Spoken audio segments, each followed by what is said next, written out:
Halo Pak Richard dan teman-teman sekalian, Eh, saya kita sekelompok ingin mendiskusikan tentang dan akan membahas juga tentang manusia setelah meninggal. Lalu bagaimana setiap pemikiran dan memperlakukan tubuh yang telah meninggal tersebut itu seperti apa. Nah, di sini ada saya, Stefan Michelle, dan ada dua teman saya, Iwayan Mudita Adijaya, dan ada Vidya Rizky. Di sini menurut kita semua budaya Tiongkok dan India itu serta agama-agama yang dianut oleh masyarakat negara Tiongkok dan India itu mempercayai adanya kehidupan setelah kematian. Setiap tradisi dan kepercayaan memiliki pemahaman masing-masing akan kehidupan setelah kematian. Beberapa ajaran menyatakan bahwa manusia yang meninggal, yang mati hanya badannya saja, namun jiwanya tidak akan dilahirkan kembali ke dunia. Contohnya melalui proses reinkarnasi. Dan setelah mengalami penyucian itu. Nah, pada vlog ini, kelompok kami itu akan membahas mengenai konsep dan pandangan kehidupan setelah kematian menurut agama dan tradisi di Tiongkok dan India, serta menurut wawasan dunia Kristen. Di sini saya akan membahas masyarakat Tiongkok itu mempercayai adanya kehidupan setelah kematian. Maka agar dapat menikmati kehidupan setelah kematian, orang-orang Tionghoa membawa benda kesayangannya untuk ikut dikuburkan. Maksudnya itu orang yang udah meninggal itu di dalam peti tersebut masuk barangnya yang dia sukain, contohnya sepatu atau apapun lah, ikut dikuburin karena itu dianggap dia tuh badannya doang yang mati tapi jiwanya tuh masih hidup.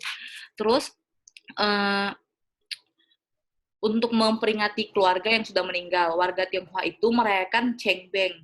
Cengbeng itu di mana warga Tionghoa mempersiapkan sejumlah sesajen kayak kalau dikatakanlah kayak ziarah gitu yang tahunan.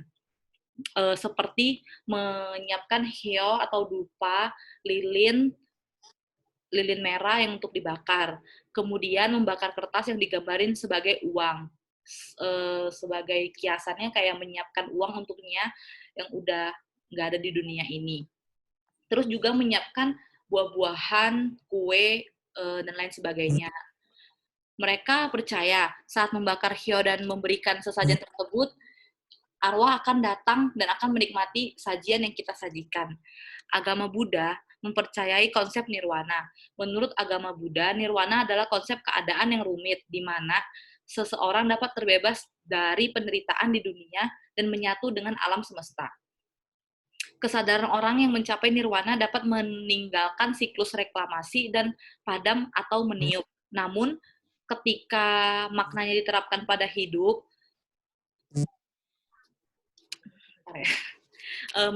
nikmatnya itu maksudnya itu juga pada hidup itu kata nirwana itu secara arafiah berarti padam atau meniup seperti yang tadi saya jelaskan. Menurut ketika makanya diterapkan pada hidup rohani seseorang menjadi jauh lebih rumit.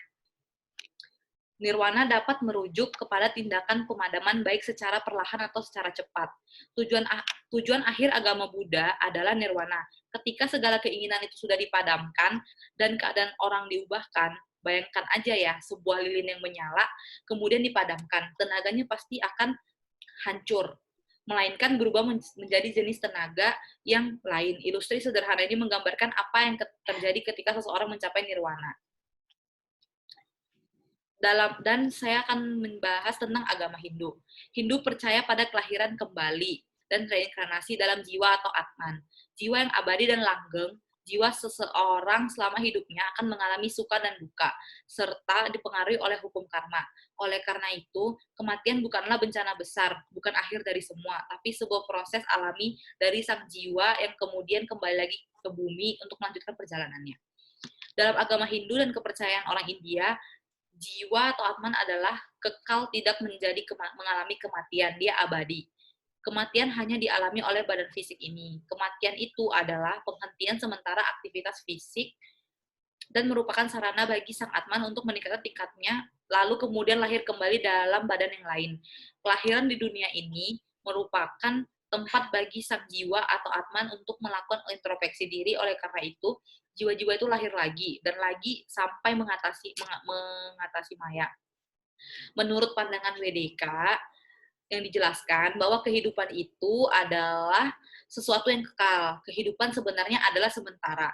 Karena sewaktu dunia diciptakan, itu ada awal dan akhir. Awalnya adalah sewaktu Tuhan menciptakan manusia, dan akhirnya adalah ketika kedatangan Tuhan atau kematian.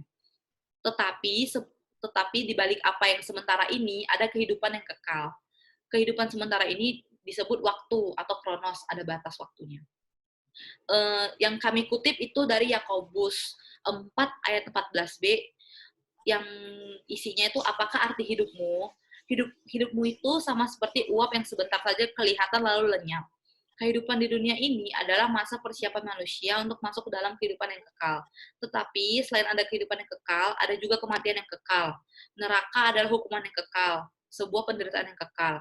Yesus Kristuslah yang dari sorga datang ke dunia untuk menjelaskan sorga atau kehidupan yang kekal. Dan dia kembali ke kehidupan yang kekal, pasca kebangkitan dia kembali naik lagi ke sorga. Istilahnya kedatangannya itu 2 kali. Manusia akan mengalami rapture, disitulah akan terjadi perjamuan kawin anak domba. Mengutip dari Yohanes 14 ayat 2, dikatakan bahwa di rumah Bapakku banyak tempat tinggal. Jika tidak demikian, tentu aku mengatakannya kepadamu, so aku pergi ke situ untuk menyediakan tempat bagimu. Dan pembahasan selanjutnya akan dibahas oleh teman saya, Iwayan Mudita Adijaya. Pembahasan berikutnya merupakan pembahasan tentang mengapa agama-agama di Tiongkok dan India itu memilih proses kremasi untuk proses kremasi untuk penguburan jenazah atau orang yang sudah meninggal. Sorry, bentar.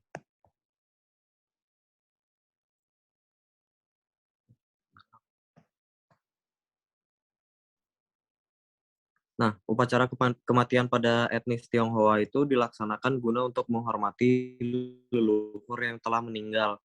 Setiap pelaksanaan penghormatan terakhir yang dilakukan ini memiliki tujuan. Tujuan yang dimaksud adalah berdasarkan dari masyarakat itu sendiri dan juga sudah menjadi ajaran ataupun kebiasaan. Kremasi sendiri bukan lagi hal yang baru untuk didengar. Kremasi sudah ada sejak lama. Proses pemakaman secara kremasi ini menjadi proses pemakaman yang paling diminati.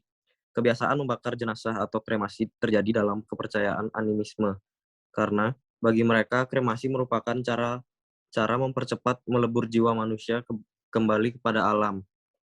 Selain itu, orang-orang modern juga berpikir ini adalah cara yang praktis, sehingga tidak merepotkan yang ditinggalkan yang harus mengurus kuburannya bila dikubur. Namun ada juga yang beranggapan berbeda, di mana kremasi itu bertujuan untuk membantu roh-roh yang sudah meninggal agar segera lepas dari segala keterkaitannya di dunia. Pembakaran jenazah sudah ada sejak zaman purbakala pada masa animisme dan dinamisme. Pada zaman ini, kremasi dilakukan yang bertujuan untuk menerangi perjalanan arwah sehingga sampai di tempat yang dituju, penyucian agar menemukan kebahagiaan di dunia lain, tubuh orang mati tidak dipakai oleh roh-roh jahat untuk mencelakakan manusia, menghindari jenazah dimakan oleh binatang buas. Nah, tujuan dilakukannya ritual kremasi ini adalah untuk ada empat tujuan, yaitu untuk memenuhi permintaan terakhir dari almarhum agar di kehidupan yang lain almarhum akan tenang dengan kematiannya. Yang kedua, kremasi ini merupakan proses pengabuan. Ini sangatlah praktis dan efisien, di mana saat tahun-tahun tertentu keluarga tidak repot untuk menziarah kuburan. Hal ini dimaksudkan agar hari-hari tertentu itu keluarga dapat mengirimkan doa dari rumah ataupun vihara. Yang ketiga, kepercayaan masyarakat yang kuat akan adanya hal mistis juga dipengaruhi tujuan dari pelaksanaan kremasi. Masyarakat beranggapan bahwa jika memilih kremasi, maka tubuh orang yang mati tidak dipakai oleh roh-roh jahat untuk menyelakakan manusia. Yang terakhir, dalam kelompok masyarakat, tradisi yang sudah dilakukan secara turun-temurun juga merupakan tujuan dari pelaksanaan kremasi ini. Eh, Pertanyaan berikutnya akan dilanjutkan oleh teman saya, Vidi.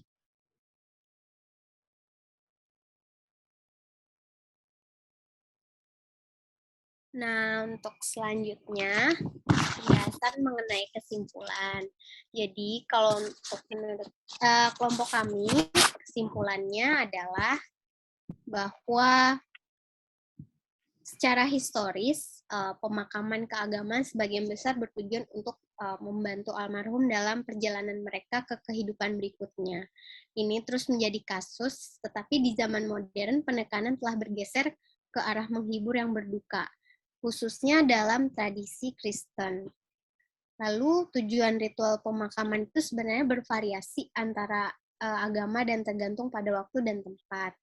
Lalu secara historis juga tujuan dari sebagian besar pemakaman keagamaan adalah untuk membantu orang yang meninggal dalam perjalanan mereka ke kehidupan berikutnya. Dan ini tetap menjadi faktor penting bagi banyak orang.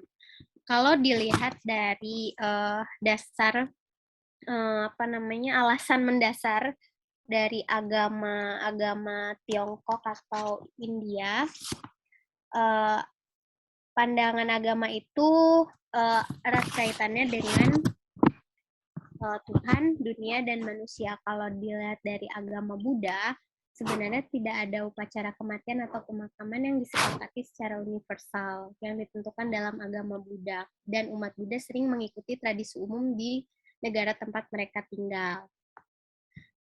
Selain itu juga kalau misalkan dilihat dari hubungannya dengan alam, yaitu contohnya dalam tradisi agama Buddha, jenazah yang sudah meninggal tersebut itu akan diletakkan di sebuah kayak gunung gitu. Jadi nanti akan ada burung nasar yang datang. Jadi ini tuh dianggap sebagai indikasi bahwa orang tersebut telah maju secara spiritual dan akan memiliki jalan yang mudah. Lalu kalau misalkan dari agama Hindu, umat Hindu percaya bahwa Atman atau diri orang yang telah meninggal itu akan bereinkarnasi atau akan mencapai moksa. Dan dalam tradisi Hindu yang berbeda itu, moksa dapat diartikan sebagai menjadi satu dengan yang tertinggi atau Brahman atau sebagai Tuhan pribadi. Nah, untuk ritual pemakaman didasarkan pada Veda, yaitu seperangkat kitab suci kuno yang lapisan tertuanya samhitas yang berhubungan dengan pelaksanaan ritual yang benar. Kalau dilihat dari pandangan Kristen, sebenarnya untuk pemakaman ini ditegaskan kalau setelah meninggal sebenarnya tubuh kita itu mau diapakan pun tidak ada hubungannya dengan keselamatan. Karena hal yang terpenting adalah bagaimana roh kita waktu kita berada di dunia, bagaimana roh kita mengenal Tuhan waktu kita ada dalam dunia ini. Jadi salah tubuh kita itu dikremasi atau dikuburkan biasa, yang perlu kita garis bawahi adalah meninggal. Roh atau jiwa yang akan kembali kepada Bapa yang kekal. Demikian vlog dari kelompok kami. Mohon maaf kalau misalkan ada kekurangan ataupun kesalahan. Oke.